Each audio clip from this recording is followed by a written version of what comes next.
dignité. Ma banga est le côté que non, pour nous aller banger pas musicien, il faut le comme un bureau naïe.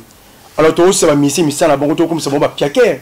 Parce que comme il y a le que non, il y a producteur qui va misser. Quand il y a parce que piaquer en Angola, intoxiqué pas banani et puis ba bureau wana ba patron wana ba soit déjà patron, on va comment bureau à misser le lot. Au misser il va nous sur pesa imbongote, ba ko c'est la piaquer makambo. Piaquer en Angola. Adolphe Moutibachila monaka ba mbongote. Piaquer en Angola nga Paulo Tudi na sali tout le Royal Lounge Bar. Pierre Kézan Angola, non c'est la night club. Pierre Kézan Angola, non c'est la station de service. Pierre Kézan Angola, non c'est la station d'essence. Pierre Kézan Angola, non c'est la armazé à 5000 boutiques. Pierre Kézan Angola. Non, ce qui est vrai ça que non. Bana mai o balia ki mbongo mabe na Angola, ba komi ba fitol. Ba fitol na cadre nini. Na cadre que non, ba na ko manipuler ba artiste soit disant que ba bureau ya ba artiste. Boza ba bureau ba artiste était. Si vous avez un patron, vous mettez la place de patron. Artiste yé, ou yé, au kabeli mbongo, au zongi nanda kuna yo, aux éléments de la concert, au kepa producteur, au sombi bien na yo VIP, au yo sainini, au koti concert. Tout tika ba mburi mana bomo sala wana na biso, na bino bandeko na zoloba, to vanda kana Angola. Donc to yebani quoi. Donc cela veut dire que moi je suis un producteur, penalobaka. Ceux qui babani na ba koti ba konje ba kabalwana to longtemps su ba kombo na bango que yo pena bo baza patron mais ce que pour na nini on a mission boye pour ça bango félé so mo za patron ya solo la raison biso ki patron na yo la raison na yo futaka la raison sika yo lalaka la raison sika boye to kena so likolo pour te montrer que kabale ko komi trop na mboka oyo ba massa musuba mo ba ba yuma mais toi ba yuma te to tamina la place na biso do patron au moment où ça là le kuta na ye au ticket na le kuta na ye. Mais le kuta on est vraiment que ma ben Angola pour vraiment toucher ce que crédibilité à misa na biso. Au bien ça musicien au moment mutu moko boye bozana na bien mais ay ko to kabal na c'est pas musicien. Que ko ya ke mikolo pia ke na Angola. Mais pia ke na Angola bo batu oyo basuma ka biya 3000 kwanza. Bana besoin musicien. Batu basuma ka biya 2000 kwanza. Ba to ba bi kutu musicien te bon yo ka musique à musicien. Ya mo le ko ki mutema bien Angola. Ba ko ça biso bien rapporter coloca o artista em crédito. Sabe o que é colocar o artista em crédito? Ele não vai boir. Que musicien a succès. Le colo é intérêt na bino personnel. Bokamati, vous citez musicien que aya na Angola, mais vous avez un moyen financier, vous avez un moyen stratégique, vous avez un moyen, une stratégie de production que musicien a awa, musicien ko mis sur place awa, ou un musicien a simbi touche. Alors ce musicien a simbi touche, donc moi ça va pas et pas un mot ya sala ka musala na yé le la Paulo Tudi ozomona ngomi genyema Paulo abetsa ba concert chaque mois. Paulo abengisa ba musicien Angola ya Congo démocratique chaque mois et chaque année. Mais le comique Paulo abeti musique na ye o ateli mutulibaya le 8 ça to bete na Gibraltar non abeti Gibraltar le 8 dans un projet na ki betsa ba musicien na biso mboka oyo na mois de mars parce que mois d'avril. Parce que le mois d'avril, c'est le mois où il y a un mois de jeunesse angolaise. Ce que nous avons l'été, le promoteur culturel angolaise. Mais le temps où tu as un bureau de musicien, tu as compris moi éclaircissement. Tout au moins, si on a 2010, différence, c'est ça qui est le net aux associations. Bon, vous comprenez que non, mais les Camboyo et Zoko Pesanga passe dans mon thème. Pourquoi? Parce que les musiciens, les lots est commis, ils intoxiqués par les maya mboka oyo. Ba bien soit dit ça ba patron. Parce que la différence c'est on a toujours que Angola ba patron Angola ba sila na 2007. Pourquoi 2007? Parce que au moins que tant 2007 ans tout ça en Angola, au moins que tant ba Coliville le musicien. Il y a pas ça musicien ma solo. Alex Fumous tant le musicien pas musicien ma solo. Adolphe Moutibachila muna soka il pas ça musicien ma solo. Ba aimer ce qu'on fait ba Willy Moucheni ba Léon Kito Panda Chala tant ba yi au moins que non ba ndeko so côté ba musicien ma solo mais le ba master ba koma o ba bima près ba 2007 tu wana ba master nga ba kotanga ba kombo papika kila fu ouais tant wa yi pas pesa musicien ma solo mais le comment que non o yi pas musicien ma sangebele o ko melebele o ko loba trop kama solo mboka que Paulo cela veut dire Paulo Boye, quand combat producteur ou bénéficier musicien, oyo bino ko bengisa te. Donc on remarqué bango. Donc on a remarqué bango pe na lobi on migenyema. Oyo ko contrer nga quoi. Na lo tanga suba kombo na bango. pe na kotanga bakombo na bango bakendanga nulle part pe kende pe na ndenge na mboko quoi parce que na moni que non to vandaki to moni que donc tu comprendre bien na bato bato la biso ba misi va se retrouver à soutenir ba prêter na Angola ba comment se retrouver dans la production au PC caché na yé so kaza na moins chance à côté na Adolphe Muté bachila mona nda se retrouver mais c'est ça yo so mona que misi so bananga Paulo ndia buina na se retrouver te chance kaka na mona Adolphe Muté bachila mona si a pas mbongo pesi ngayo bato tuba benga boza surprise ya sol ona osala na kati États-Unis donc bo benga biso ezaba mituka na bino tout to ça va prix moko ya se pour encourager bino boye ba ke FM service asala musana na ndenge esengeli yango na sengi na bino susuke boya bo benga biso téléphone yango to pesi bino de façon boka ba prix na biso et puis boza jamais déçu ezangai représentant FM service na kati ya mboka ya Dallas ndenge kaka na lakaki bino ke na ozana kati ya mboka ya Dallas et on na États-Unis alors c'est là bas des connus sur les Congolais au bazaki ko benga au bazaki ko lokachi fait mes côtés à États-Unis pour le moment to continue à États-Unis toujours basé d'abord premier dépôt na pisa à Dallas alors tout ça au sein na bino sur bana Texas bana Dallas partout bo ali bo contacter biso bo benga biso numéro na biso on a service auto za na en Europe comme awa et puis to rendre bien service wana bato nyonso bazana bakoli na bango mituka na bango biso sala VIP ndenge pesi motuka awa ti na kati ya ndako na bino na Kinshasa donc kelo la ko singa na ban États-Unis ya mwana bo soutenir JFM service parce que les agences na bino et puis c'est trop sûr agence les assure au bon mona ka kenon bola na babili na biso partout et le peto koti na kati ya mboko do assurance wana to pesa bino comme de to pesa ngo na ba pays mususu ya Europe alors toujours singa susu ke le 22 avril oyo tokozala na mboka ya Atlanta bato nyonso bazana bakoli ko na mboka Atlanta ba préparer le 22 JFM service ekozala wana na motoka to kongola biloko poto son na le 23 ndenge moko pe na mboka ya Houston tokosala pe ndenge wana et puis ba oyo nyonso baza aux alentours ba oyo nyonso baza biloko na bango ba benga biso tokorendre bino service wana et donc message na ba ozala nango pona lelo na mboka ya États-Unis. OK JFM. Alors par exemple Naïta mo baza un peu loin à Dallas, à Texas. Condition ni niveau pesa pour que nos beaux habitants na vraiment qui n'est ça. Bon, total par rapport à distance, surtout à peu la distance c'est amulaï, mais tu s'organiser. Pour une chose à tu s'organiser, total quoi faire pour te résoudre le quoi tu à disposition de tu moi main. Tu as un numéro de téléphone? Oui, numéro de téléphone à biso à États-Unis, à Texas, peut être à ils allaient 214 10 740. Tout dans la 214 97 10 740. On a numéro na biso. Moi bo benga biso et puis le reste ça va information to informer bino. Merci sous pour na biso ka bande ko na biso. Mboka tout au JFM service kota pour la première fois.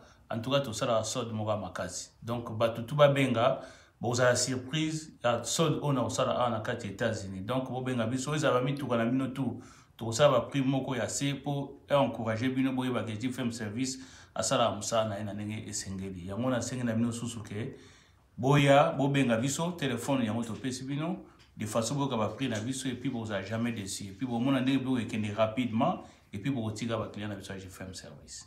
Merci mille.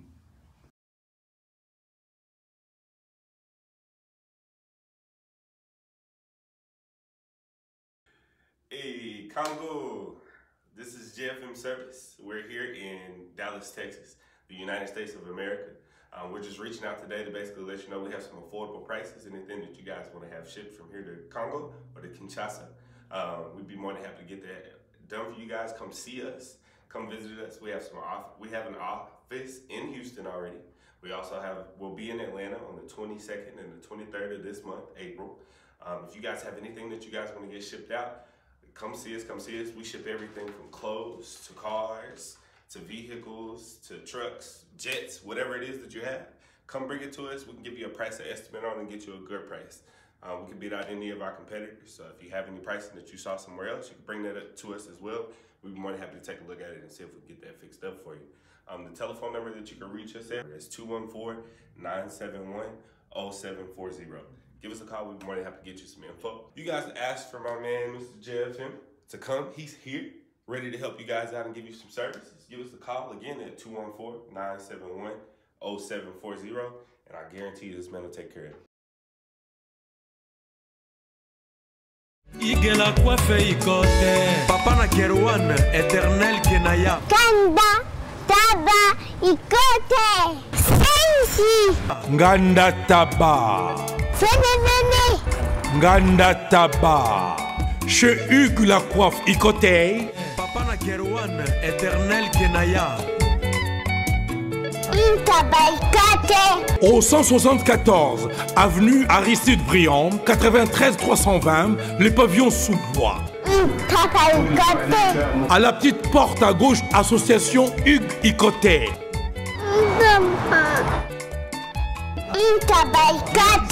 01 41 55 0000. Ntaba Ikoté. Descartes Construction et yeah! Fini l'inquiétude pour la réalisation de vos constructions de rêves en RDC au prix imbattable. Grâce à votre entreprise installée en RDC uniquement pour vous, spécialisée en construction, réfection, bâtiments, immeubles, vente de terrains, travaux publics avec les ingénieurs architectes qualifiés au prix incroyable. Descartes Construction est aussi spécialisée en luminosité des bâtiments et éclairage public. Installation des systèmes d'alerte, intrusion pour des maisons et véhicules et tous d'autres services.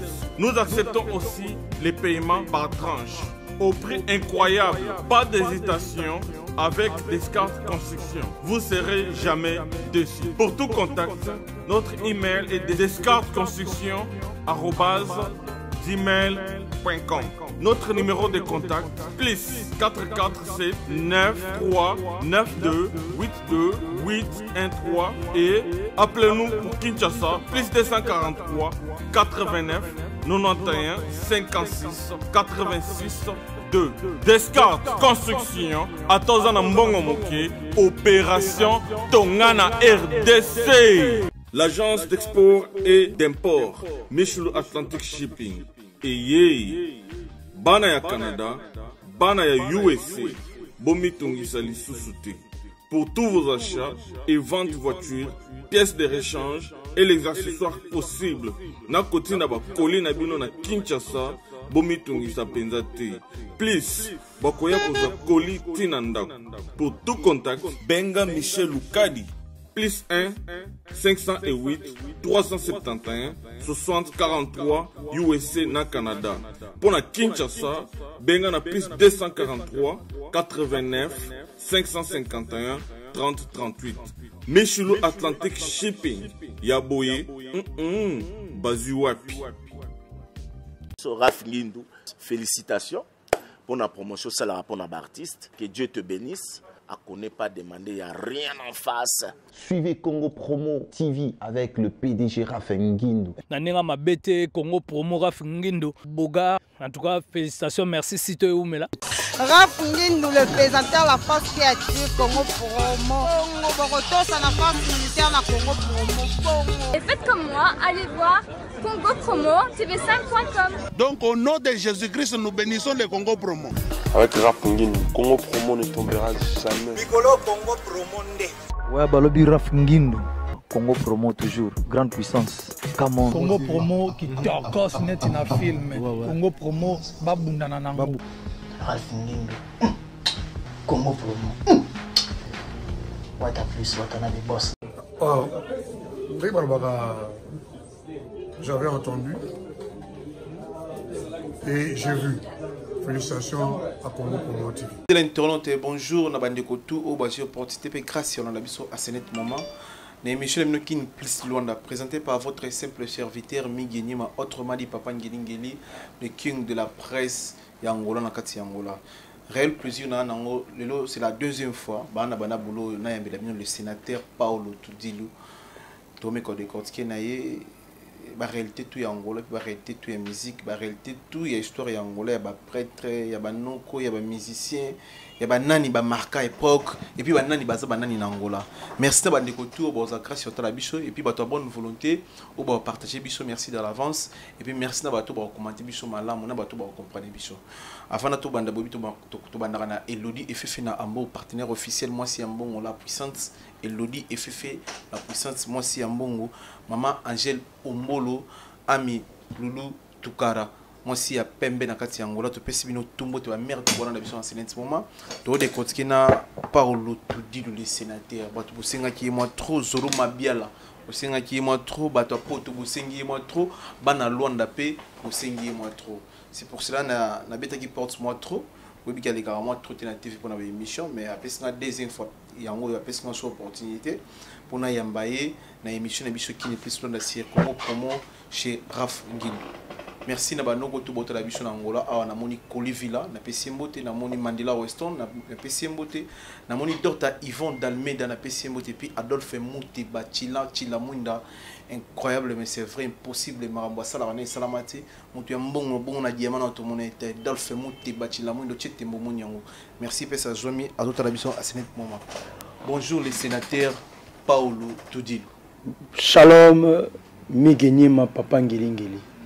Lelo o eza deuxième fois to ya mon émission na biso kin plus londa mais lelo to une adresse mususu précisément tout ça na cassé na adresse mususu émission tout ça la kimba leleki to yamba ki na cassé na bureau mususu to na bureau mususu et puis to na royal na habité musala pendant ces temps tout to yamba to 200 passé déjà to yamba en 2000 si je me trompe pas 2017 to na 2019 2 ans déjà évolution musala a tout le 20 toujours qui vraiment merci beaucoup, merci Angola, merci monde entier, merci Bagnos Bazolanda biso na kanisa émission to sala oyo za émission moko oyo zala eko fortifier batebele na kati ya mokili oyo parce que émission moko bazozela mingi po bazwa ba réalité ba vérité ya makambo ebele vraiment oyo za deuxième bureau na ngai on ezali bureau privé ce kana yamba que premièrement ezali deuxième bureau ils ont représenté Tudilu Royal, Tudilu Eventus, Tudilu Distribuidora, Tudilu Sonagage, na Tudilu TV. On a un bureau à groupe Elengeye. Ouais, est-ce qu'on a un bateau liboso? Donc il y a une différence sur les alliés. Ah ouais, na bureau, on a deux bureaux à travailler. Voilà. L'autre chance, il y a un beau pour la deuxième fois. Mais toi, il y a un casque belé. Pour tout le monde, tout le event les alliés, tout le royal les alliés, tout le station les alliés, tout le lounge bar les alliés, tout le côté côté kenayo, malembe. Donc toi, il y a un casque belé. Premièrement, faut tout un casque musuto, un casque au visage nous a reconnu dans le monde de la production. Tout le event. Tout le event au premier artiste et puis tout le bizarre fabriqué. C'est ce qui s'est trompé. Bon, vraiment, bateau, au moins, il y a des années, il y a toujours des bazombo. Papa n'a pas de mbongo balaksa ngote, mbongo bomba ngona kati ya coffre fort. Parce que l'axi mbongo, il peut savoir tout mécanisme belé. Tout dit le vento et bandit précisément l'activité dans récréative, na musicien chrétien l'ombongo. La 96.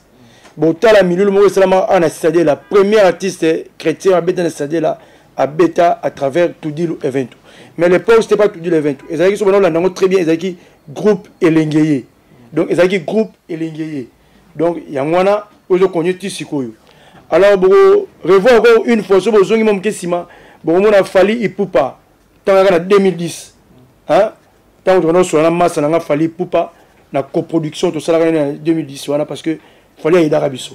Hein? Avec la masse, on a une solide en 2010. Il y a qui a c'est ça en Angola, parce que demande des tellement makasi. Avec pour maintenant que c'est ça en Angola. Sur le taliment que caché le colonel Zakinini, c'est qui groupe Elengeye présente. Fali Ipupa. Mais tout ça qui n'a pas de participé, qui a Serge Tataki Bokolo, tout ça qui a Jules Makaya, tout ça qui a Xavier Lopez, moi, tout ça moi, groupe, il y a des éléments Oyo, tout ça qui production, il y a Fali Ipupa. À la prise de l'avancée encore plus ou moins, en 2013, on a Adolphe Dominguez. Il y a un concert, je crois, ou 4 concerts, qui sont dans Luanda. Après, on a sur Lunda. Même en 2013, on a confié l'homme premier producteur, et je le répète, premier producteur, où il y a un Congo démocratique, Abana vie na confié le milieu le grand mon père mon que je respecte beaucoup mon vieux. Vieux est toqué Angola. Abi oh mais Paulo, on a que Angola ndeni. Baba kambola kuna ba Paulo la kuna. Ezandegri. Abi vieux toqué Angola ba oluka ote. Ah mais ngai mandat d'arrêt ngabi vieux. Ozana mandat d'arrêt moko international était à lokuta toqué Angola. Tozo avion, tu as dit la vie n'a confirmé en Angola à bêta concerné en 2013. À partir on a vu le bagage lokuta mandat d'arrêt international existe donc a confirmé en maintenant qu'il est partout on a lingi. Après en 2015 ne bêta concert il y a Fabregas na Ciné Atlantico. C'est le 7 juillet 2013. On a ce concert oyo mokile poussani mokile comprendre déjà. Mais la sous-sol, tu vas dire que ça a biso. Alors, n'engé pena ko bimisa pena que non. Mais kunje vandi, ma cambre vandi. C'est en 2015 avec Maestro Fabregas. C'est ça, mes gagnants. Mais le tout dit c'est basé beaucoup plus dans ma mission congolais, mais aux autres d'origine angolaise. C'est basé beaucoup plus dans ma mission congolais. Est-ce que angolais ça la rabat et durant j'ai rabatté. Ma mission angolaise basée BD, tu en as ba Afroman, ba Yannick, tu en as ba mais je suis bien sûr au Kanisaka, mais bazamo est belé au toko tchana génération ba et ba Yannick Afroman. Bon au monde là le ba toujours na ba toujours ba émission na biso sala kana ba que non musique est better makasta mato ya bato ya musique à Congo démocratique. Pe ba producteur be ba bango pona yeba na mukili il faut toucher Congo démocratique. Il y a même le mon confrère David Mosso azala kana ye mais pour mukili ba David Mosso avec Congo démocratique. Ba JPS production bazalaka na bango pour mokile ba bango baka Congo démocratique ne monga pe tudilu event Paulo tudilu pour mokile comprendre nga que j'existe et j'existais et j'allais Congo démocratique ba mission na betsa bango pe na betsa ba mestre dangi na betsa ba Samara Panamera na betsa ba mission belé na betsa awa ba quoi ça ba Maya Zuda et belé la bête ça ba concert à la mission ba Tripason ba Janely Mbemba ba Belgado ba J3 mais c'est bien la bête ça awa mais les forces de la musique africaine et ça la carte berceau de l'humanité Congo démocratique donc on est ça la force que Mokili Eba les sénateurs Paulo Tudilu les juifs noirs l'ami Afale Poupa et confrère Aigle toujours système à cabale. Maintenant, on a mis à Fali et Poupa et on dit ranger l'artiste peut-être au bazar dans une bonne relation avec Fali. Il y a une raison pour laquelle si le Paulo te dit le nom Beta Jibim Pianaté en Angola, pose à pire pour sa coffee. Bon, Ngelo Mona le bar toujours n'allera jamais qu'on mélanger amitié nangai na musala nangai. Parce que nous avons tellement sérieux que nous avons mélangé en côté. Au comprendre que nous avons Paulo Fali. Nous avons en 2009 pour Fali à Angola. En Angola, il y a Paul Ozo Fali en Angola. Sur l'équipe Paulo tout dit lutter. Ozo Fali pour pâter. Pose un numéro à Fali. Pose un email à Fali. Pose un Fali pour pas. Il faut le capables d'abord pour Paulo tout dit c'est mon Fali pour pas. Mais en 2015. Na ima fali popa na lunda na betse na lunda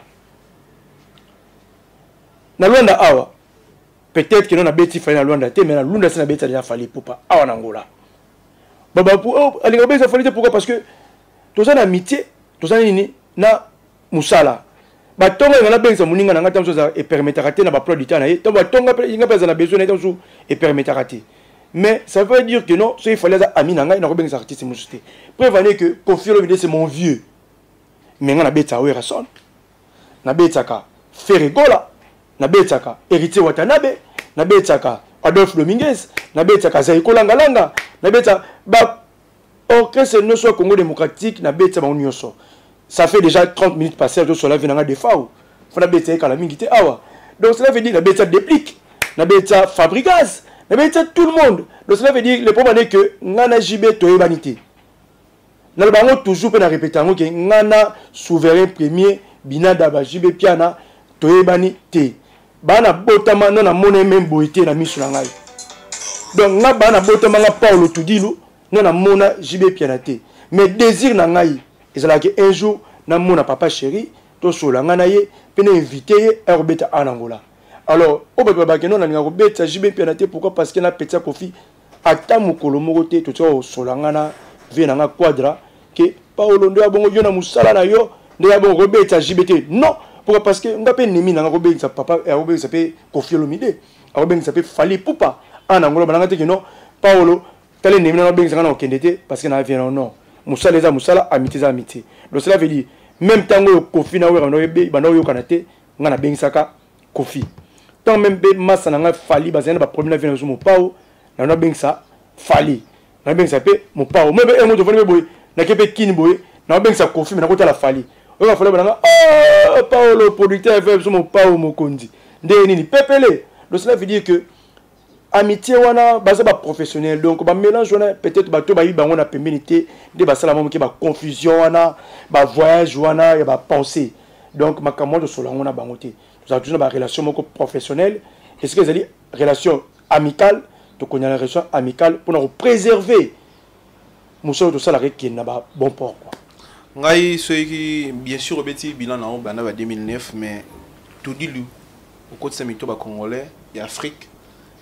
Au côté de ces Congolais, partout dans le monde, en Angola, en Europe, en Kinshasa, et en 2015, première production à Fabrigaz, les pays congolais sont tout qui les 28 années.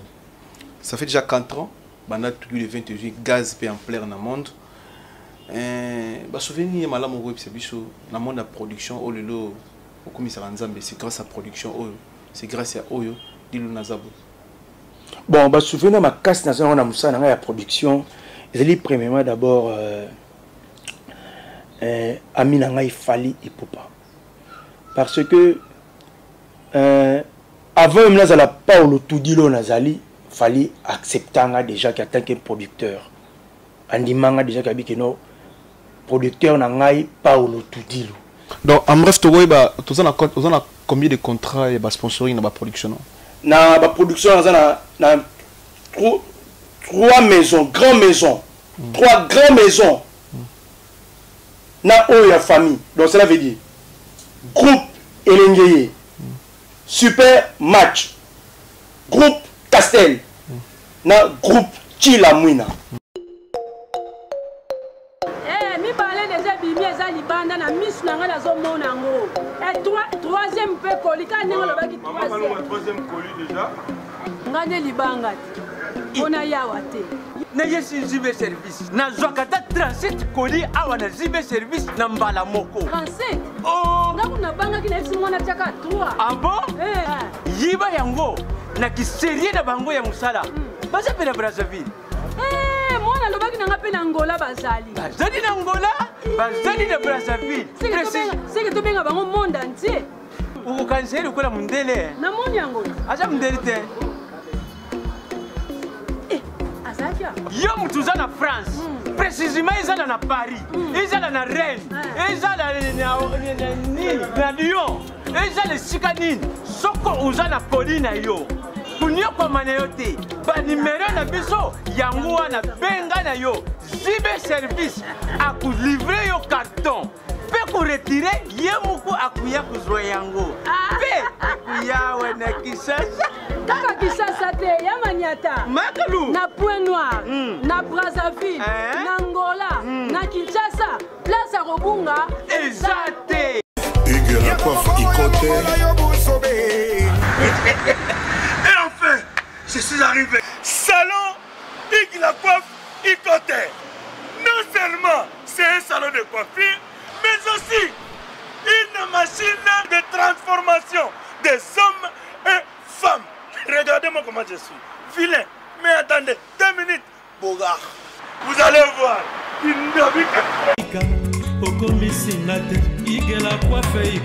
Hugues la coiffe Ikote, votre salon de coiffure mixte afro-européen situé sur la Nationale 3 au 174 avenue Aristide Briand, les pavillons sous bois.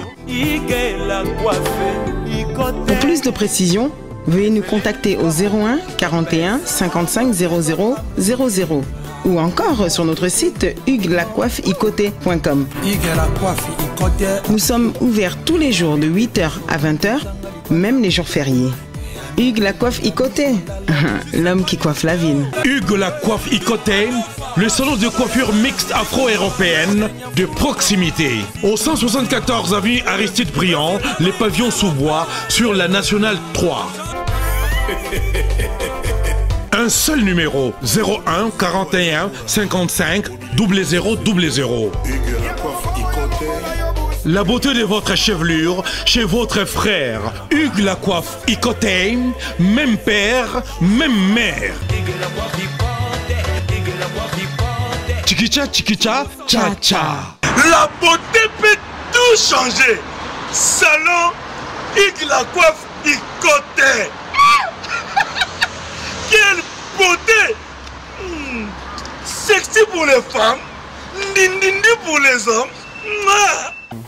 Donc là, c'est le groupe Chilamouine la publicité. C'est la personne d'Adolphe Mouteba Chilamouine. C'est le groupe Chilamouine, donc compagnie c'est la publicité. Donc c'est un peu ça quoi. La même chose qui s'est passé en 2010, quand tu bannis ma Cambouana a fallu pour pas, c'est moi qui je me suis déplacé jusqu'à Kinshasa pour signer contrat pour na fallu Ipupa à Angola, mais na kati wana na sponsoring il y a Xavier Lopez. Voilà. Na maison il y a Radio Vial. Radio Vial pesa na kati, kuka pe kota geza na kati. Kuka pesa na biki kuka apesa ma biloko moko na pesa ki wana, biloko mo mikimke pesa ki comme ni concert wana senini et qui na succès wana o salama ki wana.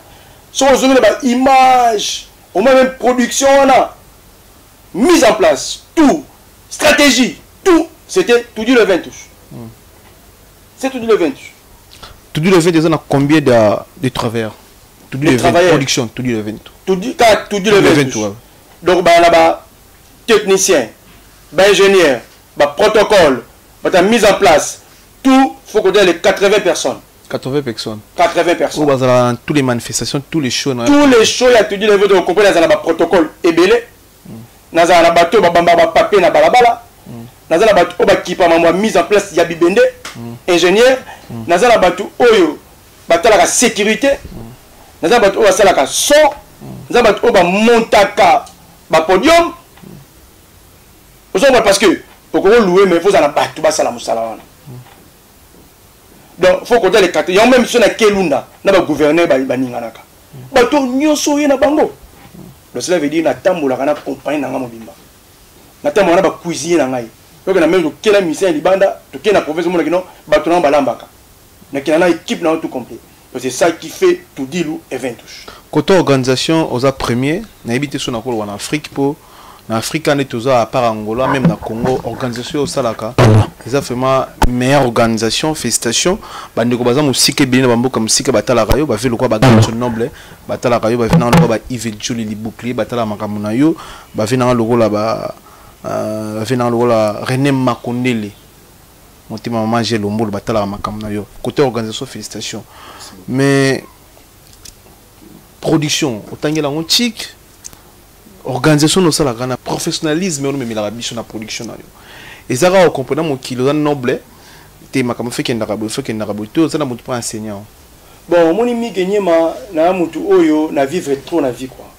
Pour on prendre batibe ba comprendre pas on te dit le té on na ba combattre ngati parce que combattre ngai mais ko combattre mutu faut ko battre. So battre ndi wana gagner. So battre ndi c'est la vidéo ko kate. Mi gagné na jouer chance autant na ba grandes écoles. Dans la tangi na Europe, na tangi na Kinshasa, na tangi na Angola. Donc na triangulaire ya nini ya ba étude. Donc na tangi merci beaucoup Migenyema. Na tangi na Europe, na tangi na Kinshasa, na tangi na Angola. Na la maîtrise ya gestion d'entreprise et marketing. Donc na tangi na la classe. On a une stratégie au marketing. Donc, on a un compte à boire, alors, en utilisant la production, il y a un petit succès dans la.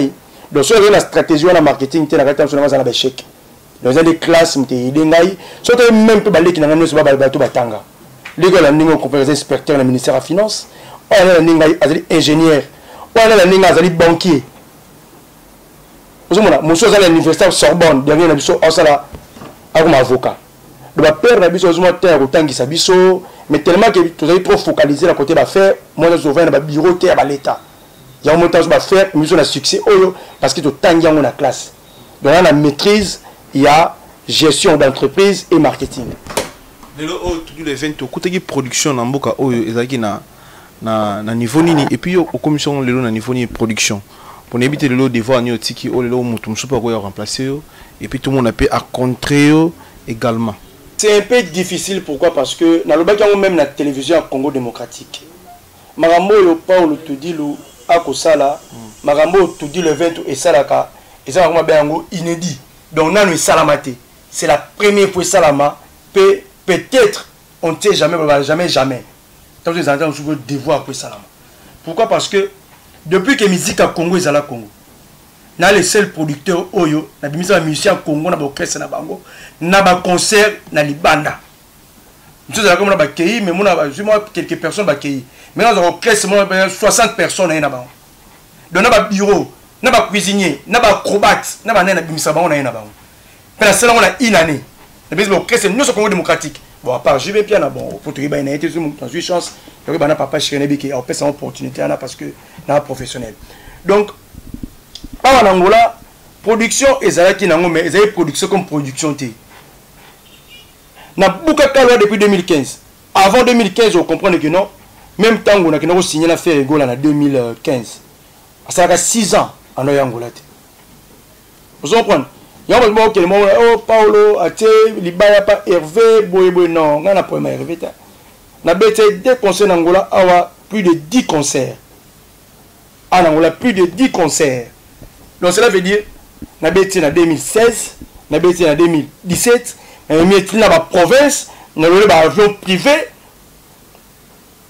mais nous avons mis à Fali. Mais nous avons tout consort, nous avons tamboussier, nous avons comme roi en Angola. Aïe, un aéroport bien encadré, plein, nous avons Atlantico, à Buka Atlantico, à Kenya Palaka, Buka Palaka. Tu as mis le deuxième conseil, à Palaka, Mboule Beta, dans la image. Mboule beta batabe robima. Deuxième jour mboule beta batabe robima. Na bimina kene na lunda. Premier jour mboule beta makasi batabe robima. Deuxième jour maîtrise bataba kodeto beta concert ti Neymora loba non tu es incroyable. Vous comprenez?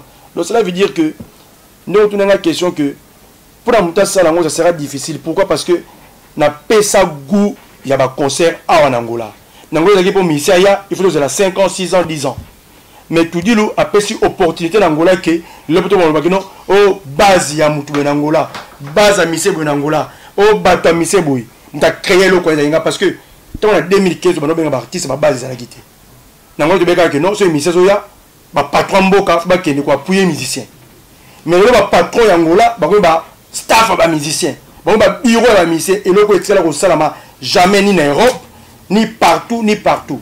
Parce que le bureau de la mission de la mission de la Gabon, Balandi. Mission de Boye, à la liste, il y a un bureau de la musicien. Et ça va bon parce que je suis un producteur. Non, bon parce que je n'ai pas de ça.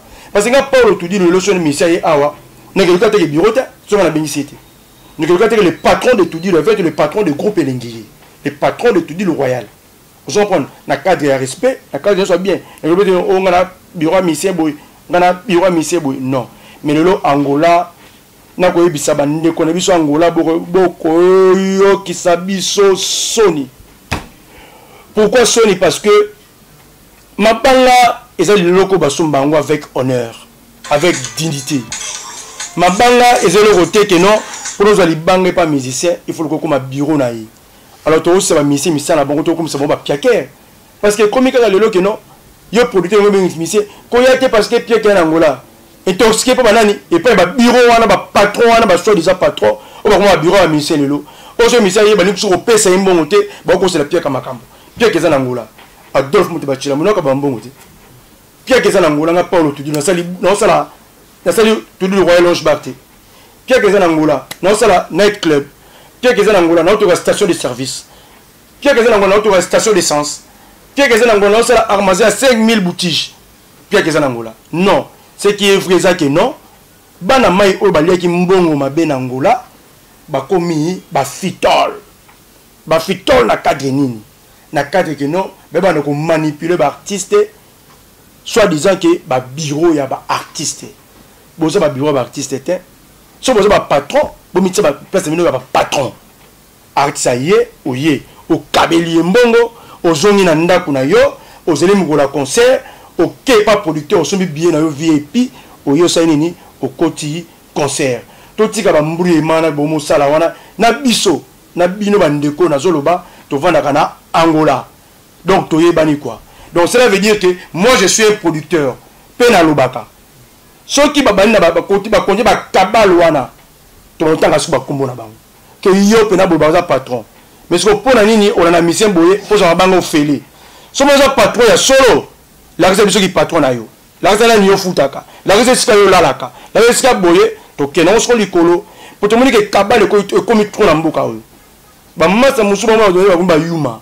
mais toi ba yuma te to tamina place na biso do patron au moment to sala le kuta na ye o tike na le kuta na ye mais le kuta wana e ko kena mabe na Angola pour mo toucher ce ko crédibilité ya misala na biso o be sa musicien au moment mutu moko boye bozana na ye bien mais ay ko to kabal na scène na musicien ke ko ya ke mikolo pia ke na Angola mi pia na Angola bo batu oyo basuma biya 3000 kwanza bana besoin musicien bato basuma biya 2000 kwanza bato ba bikutu musicien te bon ba yoka ka musique à musicien ya mo lelo likolo ki mutema bien na Angola babo tsala biso bien na portugais coloca o artista em crédito sabe que colocar o artista em crédito ele ngolo baboui que musicien na succès likolo ba intérêt na bino personnel bokamati bo citer musicien que aya na Angola mais bo ça moyen financier te bo la moyen stratégique te bo la moyen na ba stratégie à production te que musicien ka awa musicien ko so mis sur place awa o ka musicien a simbi touche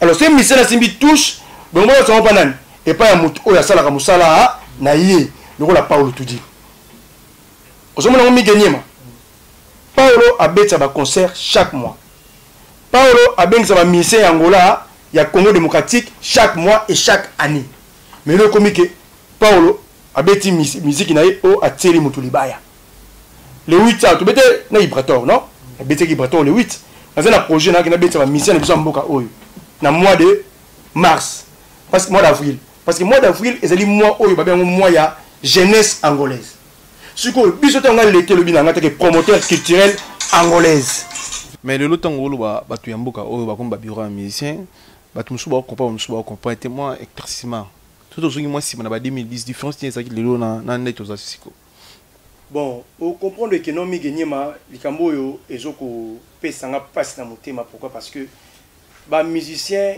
lelo est commis ba comme intoxiqué pas bana maya mboka oyo ba benga soit disant ba patron parce que différence on a toujours que Angola ba patron Angola ba sila na 2007 pourquoi 2007 parce que au moins que tant en 2007 tant tout ça en Angola au moins que non tant ba coliver le local musicien il y a pas pesa musicien ma solo Alex Fumus tant le musicien pesa musicien ma solo Adolphe Muteba Chilamuna soka il pas pesa musicien ma solo ba aimer ce qu'on fait ba Willy Musheni ba Léon Kito Panda Chala ba Léon Kito Panda Chala tant ba yi au moins que non ba ndeko so coach ba musicien ma solo mais le ba master le ba koma o ba bima près ba 2007 tu wana ba master nanga ba kotanga ba kombo ah papi ka kila football ouais tant wa yi pas pesa musicien ma solo mais le comment que non o yi pas musicien masanga belé o ko mele belé o ko loba trop kama solo mboka que Paulo cela veut dire Paulo Boye ka combat producteur wa bengisi musicien oyo bino ko bengisa te donc on remarqué bango donc na remarqué bango pe na lobi on migenyema oyo ko contrer nga quoi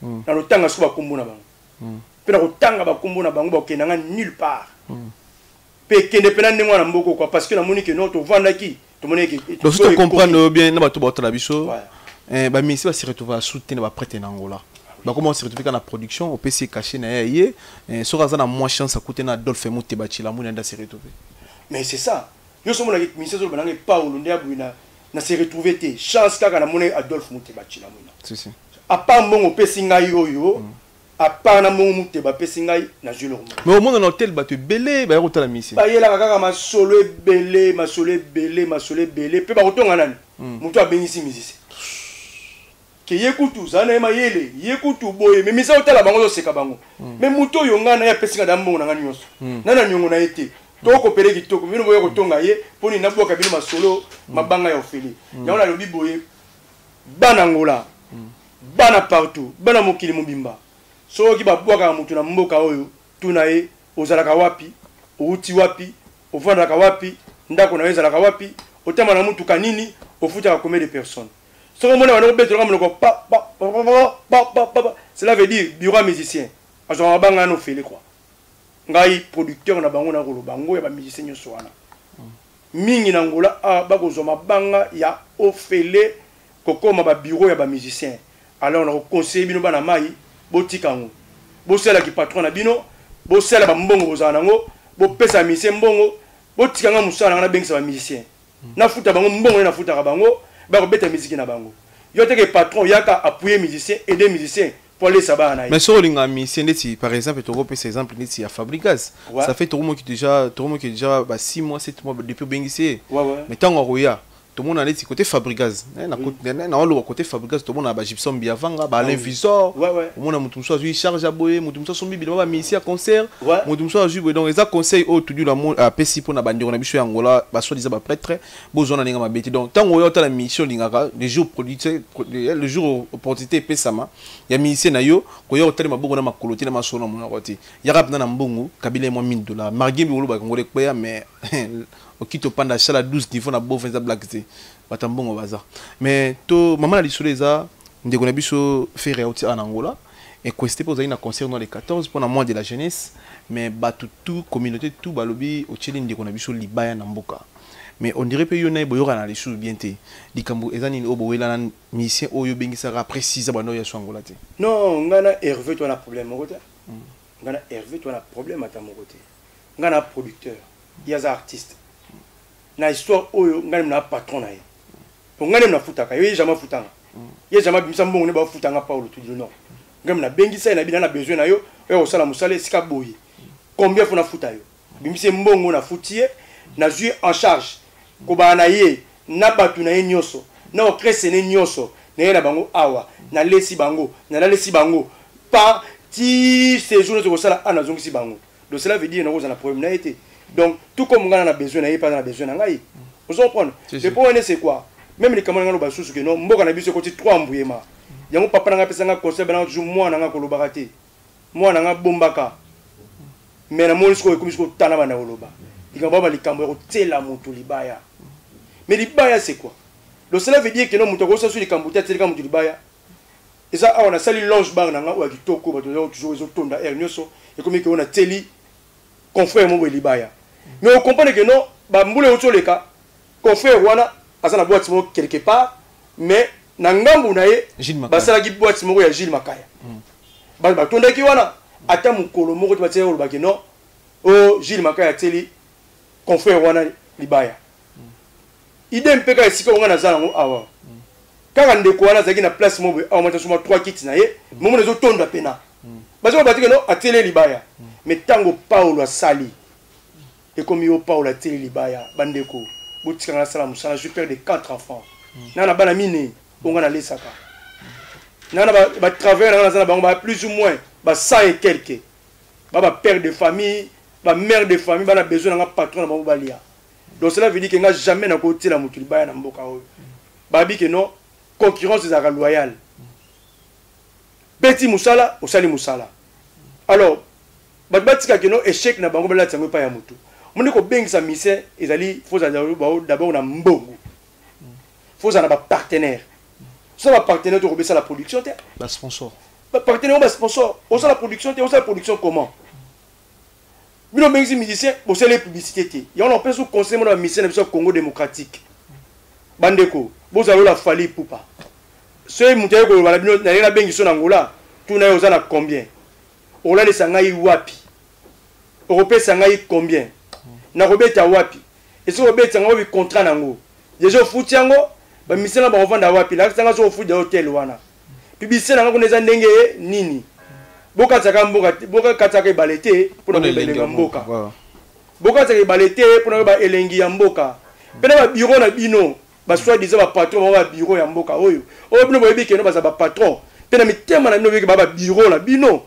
Bon, ça va conseiller bino très bien parce que tour de babel comme na Angola oyo confusion makasi misère moya kaka na loyenge alors ce misère na loyenge okuta na loyenge okuta na kino ba c'est le publicité okuta na kino ba pesio honneur comme il faut te okuta na kino ba sumbela ke billet comme kino o misumbela billet yo moko misère batu akoya na idée kino aya usane clip na ye te ba bino boza batu boza na ba esprit moko malik nous nde ba na portugais bo kamata kino bo konki ma na mutu pour ça nini aya robeta conseil et pourtant bo préparer stratégiquement donc on a ça là kino échec ba pesa na mutu nani ya Paulo ba ko le Aubert balobi yo mutu bomi concert na ye yo mutu trahir au sali mabe ba bimisho mabe devant batu ke Paul tu dis mutu sali nyonso po artiste asala mpiaka na Angola bon na moni jour ya arrivé na aéroport ozala ki na concerté ozaki na événement monté mais aéroport ne batu bazala ki te ndenge tango yo bing seki batu bazala premièrement toza tonemi to commence à analyse na Paulo tu dis tout ça l'analyse na batu botala surtout batu bozala na Angola et na batu ya poto botala rabiso mo trop mona makambutu o tu dis le 20 to sala en Angola bomona ango na misu douve moeni ba collection Pierre Vieux merci pour les locaux donc arrivé à artiste en 2015 na policier encore sécurisé était oui encore sécurisé peu plutôt je m'excuse donc policier comme ratina point charger mon qui va beta massas pour artiste à côté na voiture beta même bateau mais oui à beta na bateau to kimisa même na deuxième artiste a joué opportunité il y a bateau d'attaque question pas journaliste pour bateau bazala qui full na 2015 on les a vérité production tous les 20 deuxième production zaki na 2017 même plein à craquer dans l'aéroport. En 2016 ouais. Même plein aéroport ok moutinho se confirmer que force tout dit une force et artiste et zaki le deux forces va saki mais arrivé en Angola à tour en 2019 piaka plus ou moins 50 personnes mais na limite jour on peut tirer libaya non jour arrivé jour vous avez un bureau on a un bureau je travaille parce que moi je travaille je reçois beaucoup de gens dans la batibile on a recevoir par jour vous savez na go se focaliser les comment je vais na préparer un concert na ngai tout dit le 20 je le répète et puis Atlantique pour que mali pas comprendre biso na artiste beli ba beninga tout dit la sali bongo pour la nina ngai mo expliquer moi s'exprimer jour ya Atlantique peut au check libaya non mi genyema concert le 14 né calé même date na dernière concert même ba concert na on a fait ça la une semaine na obeta ba artiste susu ka ba même artiste on obeta bango susu dimanche ezoya oyo na tena libaya mois prochain dans la programme na zaki projet à 3 mois parce que pour l'information même en Angola bana partout bana mokili mobimba oui bango asele mois de août c'était juillet mais mois de août bozoya na Bahia de Luanda cadeau signé Paulo Tudilo le sénateur avec Tudilo et Ventouche toujours rapidement Migeniema concert wana on a fait ça la une semaine pour la mois de jeunesse de jeunesse et ben les 4 c'est possible là pour le 14 donc fait ça là 10 jours ndenge mo beto ça et ben le 17 pour le 24 pour le mois prochain mais n'est ko tela to ça ba analyse na ba avocat na ba conseiller na ngai ba tout dilu au moins so be ko concert wana les 4 et c'est là le 14 ba mona que non au contre mutu voilà yangwana éviter ba première date na bango wana conseil principal na bango ezali ya signé Atlantique si tikile bango signé Atlantique comme ça là conseil roya ya mi ba le siko jour wana nga tout dit na betia concert voilà to mona o salamaki o elekana na ko commenter to na ça la publicité ya bato mais ngala misana sala na ba travailler na futaka chaque mois il faut na sani na kota mbongo faut ba travailler wana ngalo la ba misusu bazalaka ba sangani 3-4 personnes ba bi ba benza musicien sans structure sans rien après bana mto futate mais ngana za na compromis na ba travailler on a futa bango chaque fin du mois donc qui m'oblige que chaque mois il faut na sala concert ata moko to mi balé pour na futa ba travailler na ngana alors j'étais obligé il faut respecter d'abord compromis dans le gouvernement qui fait satisfaire les jeunes qui le 4 au 14 na commission de 12 au 14 mais vous avez conseillé vous avez na banlieue na Palanga et ça na banlieue proche ya ville bon va beti na bango na ville na tikeli bango ville ngana kena ngai na Malueka boskoyo libaya ngoni ngana wotsa muto beta conseil na ville to na Gombe na to beta conseil na Masina. Et puis au conseil de Banagi 20h, il y a aussi 20h. Oui, il y a Banagi 15h. Et si non, c'est 5h du matin. 5h. Donc cela veut dire que premier que non, tu peux faire un artiste. Artiste a un problème parce que c'est le producteur qui prépare et l'artiste vient pour chanter. Donc cela veut dire que on appelle ça faute de confrère na biso bengisaki. Soit disant bengisaki. Hein, soit disant parce que tout ça des informations sont dévoilées on a nioté parce que y a des secrets professionnels. Que malasima so ba ozo idée ba bengisa artiste ba ya ta papa ou le tout dit le conseil ba. Na pesa ba stratégie parce que on tant au conseil bon pesa on. Basé belé. Et tant expert ou expert parce que là des experts en matière. Donc ça veut dire qu'il y a plus de 500 concerts dans Mboka. Voilà, si. On a plus de 500 concerts, il y a masse de concerts ba te belé. Vraiment. Donc ça veut dire qu'on a expert en matière. Donc cela veut dire na ba maîtrise moroboy, na ba choc na joie, na ba succès na joie, ba choc na joie na. Et qu'on porter pe un plus ba ndeko ba linga ba meka balanda. Na ko conseiller bango il y a problème te. Et si qu'on a zali na production n'est-ce que bon zali ngasi na lekango. Mais si qu'on a zali na production bango na ba combien honte. Donc cela veut dire que na ko conseiller bango pour le besoin échec te, besoin succès parce que boy et bon artiste. Le binga ba a besoin de bien ça faire rigolo. Si ko so ba beti lo ko na beti wana bo le na bengi ni na obangati parce que na bengi sa musée pour na zo mbongo so pour na ngaba na moni ka uza artiste oyo aso na force na Luanda le cela veut dire et ça misele belé pour na zo ngisa ye et si ko na taki vraiment tant yo bengi sa faire na mboka oyo to mona jamais soutien héritier Watanabe la Pulga to pese mbote pesa ça asa la soutien na Facebook na ye to akomela ba fanatique na Angola qui bo soutenir faire to mona ngo jamais tout le monde a eu à bêta ba concert dans la Fox na imo na kombo na imo mais lelo ba concert dernier concert en Angola pesa auto bêta Richard Salina appui que ba fanatique ne boya ko soutenir to komi wapi mi genyema merci beaucoup na question tu na question moment pertinent oyebi ba beko ko sabatu me ko sa conscience na yote omoni o hérité Watanabe basel ba bien la ONU comprendre même on veut na Zimbabwe hein ba kufi na mai ba bengisi aux États-Unis ko aider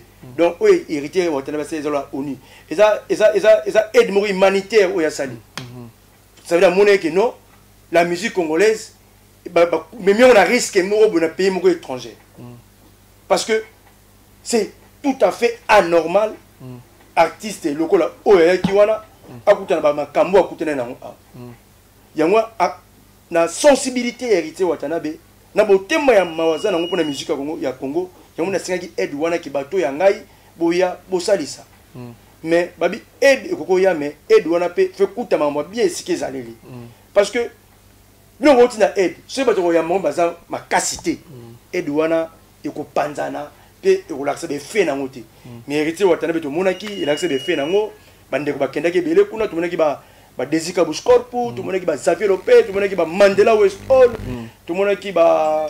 Mais t'es belé héritier Watanabe qui ne va pas pouiller rapper, tout dit les fêtes, on a bien héritier Watanabe. Basala qui wana, ba pouiller qui, y a un qui moi ndambouya, ba tuana ba moi qui, c'était grâce à héritier Watanabe. Voilà. Y a un ngapé, na considération de on a ba musicien congolais, considération on a la musique congolaise, na remercie merci beaucoup héritier Watanabe. Mais parce que beaucoup de gens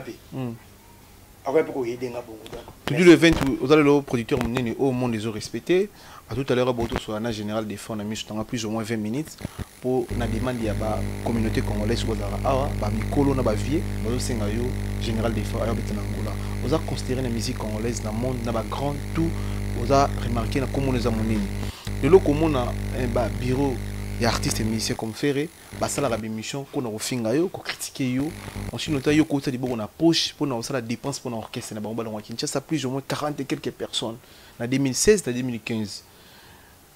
Pression autant on a ba réalité na tant on a ba tchako na internet bazo finga tout dilu na bato MCO Ida et ça la rendre une pression premièrement. Bon, ngai ça la passe pourquoi parce qu'on est bon tout baby, il faut ça toujours bien accompagner. Je vous ai bien accompagné au Sala Bilo Moya Malam. Il y a un peu de concert à Hervé qui a le Kabatuni a bien autant la banque. Comprendre mon que les lobos soit à Za Esquazali, à Okende, Esquazo Kende, et en sous ali compagnie à Bato à la Banque Malam. Parce que c'est une compagnie à Bato bien et n'y a pas Malam. Pourquoi? Parce que au moment que il y a une réalité, mon super tour a été parce que on a un producteur de la forêt où on a bien un docteur. Ah tout dit nous. Yo ça le rôle de docteur il y a tout le monde mais docteur on va secret il y a tout le monde voilà on va secret belo il y a faire on a peine yebi on a redévoilé on peut pas tout on a pas tout yaka ate ngana eto yebi mais kotinda batu baloba mabe ya producteur abengisa yo oya eda yo oya pesa yo mbongo peut-être mbongo na besoin pe oliango na bana na mwaso na bana yo mais il paraît peut-être que yo ba passeport biométrique ba mission na yo mto bimisa na mbongo na. Ah mais oui parce que en 2015 donc on a kendu kuna on que c'est un passeport on que c'est un passeport parce que pourquoi je me suis déplacé parce que la monnaie que marambozo oumela maintenant ba visa ba passeport au quantité autre chose c'est la pesa là on mis sur place pena vache comme abiala abina que président na mi tozolo ba boyer OK c'est un passeport ya ngona il faut au pesa mongo ya production au foot à biso mi ça passeport donc d'une part ou d'une autre na ka contrat za la ka 50% signature du contrat 50% à Luanda, on fout à 100% dans la Kinshasa. Pour nous aider à avoir un passeport. Donc automatiquement, on aide l'orchestre pour avoir un passeport. Parce que nous avons fait dans Luanda. Donc moi, il faut avoir considération. Même quand on a Kundara Jobozi. Quand on a Kundara Jobozi. On a Kundara Jobozi. Mbongo ya ngam Kundara Jobozi.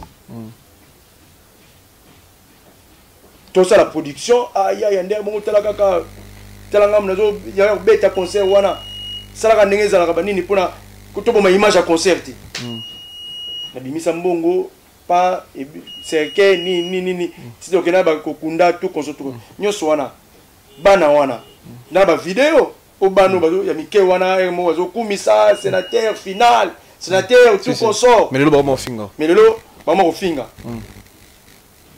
nana tindi kaka ye mutu na bango wana finga mutu wana sikoyo tango zo finga producteur oyo lobe ko bengisa yo sikoyo okoboma musana yo to bongusa musana yo na kati ba production so ba CBB to bebana to sona ngana amina nga fali pour to sona komelifu to sona ka mais na ba cadre moko professionnel to swani to bongisi to yokani na ba viena nga mopao to bebana pe to boyi to bongisi na ba viena nga wera son bebana pe bongisi nous sommes ba cadre ba secret professionnel alors tant artiste on a courage on a audace ya rotinda ba équipe na yo ba finga patron oyo afuta yo na musala oyo salela ye pelobe ko benga osusu afuta yo pour les sabana na yo donc cela veut dire na ko benga ko mo lâche après on l'accepte bat nangola o pe ba ida ba kabela pe ba mbongo ba accepter plus na vie.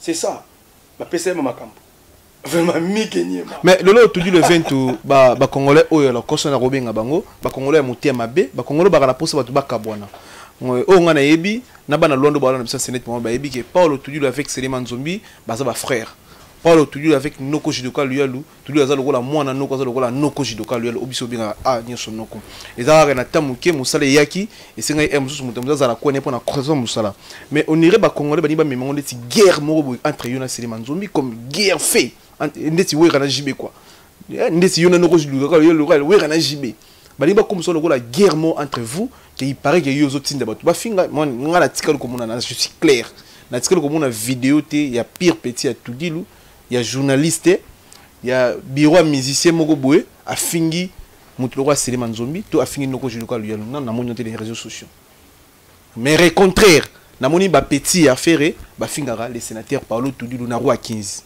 tous les réalistes bato bokenda na kisungi so ki pe mutaka belo 2000 il faut le kosa makambo eza bienti un maître junior muku na maître toro 450 tolo na 4 tolo na un pays d'art gacho noble nobilité dans les centres David de l'UTT Fabrice Ntseka boss américain donc débeza na ville yangwana ngana ko bombelote ba commission de ba diverser mais comme on a obo na mona ko plusieurs fois sur aujourd'hui retard ozonga na ndako au lieu à Hermona Salon un restaurant Seleman Zombi sur aujourd'hui retard au énorme sur ozana temps qui n'a pas mais la coupe na bar naï c'est aujourd'hui le roi frère mais le lobo ni ba tchebino na fait moko ba congolais et surtout ba obo zana mo m sur moi problème a battre mina c'est problème on a tout dit lu muta sala boy tout dit lu muta sali boy tout dit lu muta tindi boy tout dit lu motini boy bon j'ai la réponse claire tout dit na programme déjà les 14 pour na ba concert naï il y a moi réalisé ils ont bon à l'état soka beta ko benga bakanga mais euro tozanya ati donc il faudra respecter contraire l'état pour la moins de la jeunesse donc c'est ça entre vous et Seleman Zombi et Noko Jidoka Luyalu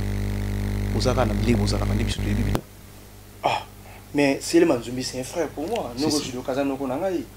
Vous comprenez que au moins ngana zoaka makambo wana eza ba benga ngo eza ba concurrence loyale. Mais ce qui est vrai, tu peux toucher des familles. Ce que tu as la famille parce que la famille est sacrée.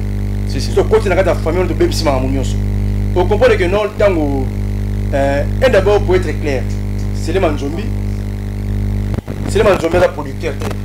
C'est les Manzombi la producteur. Donc tu as un conflit mon loyauté parce qu'on est producteur. Ils ont la air bon. Par contre, aventurier naïe, mission azoya, moi appui, là c'est normal. Nous judoka bon, ça la paix ba kamunaye à production bon. Quand on est assez là bon, je l'encourage quoi parce que ah non ouais donc mi gagner ma biko ko sabatimo ko conscience na yote. Omoningai Paulo Tudilu na Sélé Manzombi na problème ata dimi boyete. Ngana no liaka kunat. Na liaka kuna tu nazuma retard au Canada au lieu na kotsona na li. So même na me la rapé kuna na roi 15 ba mona ngape kuna na cette activité bele pour appuyer même artiste. Pas Sélé Manzombi na cette activité kuna rapé barbecue tout ça là kuna. Mais na mona pe mona yemo beki ba na katika kuna Sélé va na sima ba ofinga ngai. Mais na mona ngo normal et ça na ka maramo loyal. Mais ce qui est vrai ma bende to comme na famille parce que famille est sacrée. Ozomona. Mais ngana baleki bela mibali baleki na ba ko silika ba semeki na ba ko silika ba travers na za ba beli ba ko silika pe ba répondre. Mais na ko sala ngote pe na ko autoriser jamais nga Paulo Tudilu pe na zo lo bango pe na témoin na monoko teke ataleki na nga mon côté. Ata travers na nga mon côté simba na mona bimisa boyeke no nga na sima finga Sélé Manzombi. Batikala jamais ko sala. Même confrère na nga mon ami Serge Tataki beaucoup. Ba zo ba finga nga na kombo na ete. Que Tudilu boye, Serge boye. Mais non mon ngoza pana ngai eloko moko boye na ko valoriser ngo jamais pourquoi parce que notre en considération as on a batouana. Parce que ba bateau te bela bango leloté. Tu vois amitié moko il y a plus de 10 ans. Donc cela veut dire il faut les préserver parce que ngai moi ça c'est là ebingai. Moi ça Serge ebinga bana Sélé ba ebingai. Bana Serge ebinga bana nga ba ebi papa Sélé, ba ebi papa Serge Tataki beaucoup. Donc nako ke non wakamona te que non tu as un problème. Tout ça va pour à mon côté. Alors tout mon côté ta famille. Et ça moi c'est encore tout nanga maman Laetitia retourne ah mais chérie il me so ba salango wapi ba salango na restaurant ya Sélé Manzombi ah mais femme nanga bi Sélite amala ba fingiye na restaurant ya Sélé Manzombi vous savez parce que femme aza innocent bi le mokote maman na biso ayi bien ngote ya za na ndako na ekuna ayaka concert abimi akena ye so amona so que non ba ko finga yé na restaurant ya Sélé Manzombi parce que ma bé ekota makasi ya ngwana. Mais tellement que moi si moko boye n'avait déjà plus de 16 ans de mariage yango yo. Amos mo ebi vie na biso ya musique comment ça fonctionne. Yepé azoranga en considération té. L'autre mena makano biso comme to menaka. Non parce que conseil na bandeko oyo bazala pe pene na ye ya Sélé Manzombi que même ko pesa conseil que non ba kotaka biso na ba buso ba wana ya basse classe wana té parce que to ba responsable to ba patron. Somme za sala buso ba té na place n'était longo wana sala boy. Ngaba journée c'est bien au salaire émission jamais la tolérer que non au migeni mais on a que migeni mais si ma micro finga Sélé mais c'est micro finga mutuboy na bonote mig stop au ça bloquer parce que on va micro na yo mon que ba mon eti ngana zo tinda yo mais na makamo sala musala na yo tant la vérité à musala professionnel là na doit ko intervenir parce que tu travailles donc c'est un peu ce qu'on a que non que ba nungu wana donc ngana za kunate quoi. Merci. Très cher internet to komina suka émission na biso bato bokenda ko senga bato na sima komba bato botika. Donc so ki pa Sélé Manzombi au pio fufu au pio masango meli au pio pe 5000 kwanza. Ko kenda ba komba bato to mi yekuta lo baki be prévezati. O tudi lo lo baki be prévezati. Donc botika. Toza famille musique to ko kabola biso c'est tout fait normal rosa fanatique fallait. Rosa fanatique fallait ngana fanatique Fabrigaz. Rosa fanatique Fabrigaz ngana fanatique Dakumuda donc musique to ko mettre ko matina niveau to boki na ngo bozu na bo mais ça y a 20 personnes bo tanga ko ma tudilu. O mo tudilu ko ta sala kibui. Nyoso la pona ko intoxiquer mutu. Donc tous ensemble donc bola que ça va bref tant que c'est un mutu mbongo pa kabela o c'est une vidéo tudilu ngo fingio. Ta la vidéo publication migi ngo na Facebook a fingio. Donc si longtemps on va prévolonté botiko tamu ça va combo ba to poto zo yokango tout bozo sala to zo yokango zo komena biso merci tout le fait pour la opportunité pe grâce ni mana lobi boye na bana ngola na bana partout donc a tout dit ce qu'on a télémi quoi donc on vend à souniété maman na lobi awa na ko assumer yango pe nyoso na lobi on te musuna bombi o contredire ngai bana ozonga son émission o contredire ngai na kozonga son émission yo botika nga na sala musala ngai professeur nga na producteur na ingénieur te na commerçant te na nani te na ka producteur do ba bien na portugais promoteur 12 eventos na licence nango l'été ebingai partout ebingai alors muto linga contredire musala ngai akale musala ngai ata barrière na musala ngai na ko écraser la train écrasera muto etelemi liboso nai na ba façon tout s'il faut maintenant comme pauvre pour écraser muto na ko écraser sala musala na yo ngana sala ya ngai botika ngana sala musala nga calmement bino bato bo préférez comme ba patron bo préférez comme ba bureau ba artiste bo sala ki bureau na bino na loyal na bien pour zo banga na bino yo fait nga Paulo tuye ba boka ngai parce que na producteur parce que na futa ba musicien yango na cadre reconnaissance wana il faut boka ngai mukolonga na otika production na futa ba musicien mona no futa mo liboso prévane bo tout na faire rigola alors c'est vrai que libanga boka nga na pesa mbongo na pesa $2000 bo tout na massa nga fali pupa libanga boka nga liboso na pesa mbongo na pesa $5000 donc cela veut dire que na futa rapé mbongo et pas ba musicien alors ce que bino ba banga yo fele bo sala ngo calmement. Merci beaucoup. Shalom. Voilà, merci na Elodie Fefe Nambo, Shaoke Madi joueur international, Kings Lova, Kings Lova beaucoup, donc merci beaucoup. Nabatutu Christian la réalisation, merci donc. Et ça est juste pour tout l'accepter que tout le monde a prom na moto monte na mboka. Et ça peut la prom monte na artiste congolais. Donc artiste c'est tout partout bozwami, solo solo bien bako solo bien. Respect à la réciproque. Elodie Fefe Nambo, la puissance Makarine Mabia Landombasi qui tokos. Sepela TV et yena makambu ya sikali susu. O ba chaîne ya France eza na kati. Ba chaîne ya Congo eza na kati. Ba chaîne ya Londres eza na kati. O ngomona makambu ya politique ya sika. O parti AA eza na kati. O parti BB. O CFAIO eza na kati. Ya Sepela TV. Bouquet comme ya muke boye. O tina poche voyager na ngokeno partout lingi. Na bouquet na Sepela TV. Sepela TV. Mais ma biso n'engozo mais ma biso on a 4K machine ma daka Sepela TV. Bienvenue dans le monde de Sepela TV. Sepela TV est le décodeur qui vous permet de suivre les chaînes du Congo en direct de la diaspora.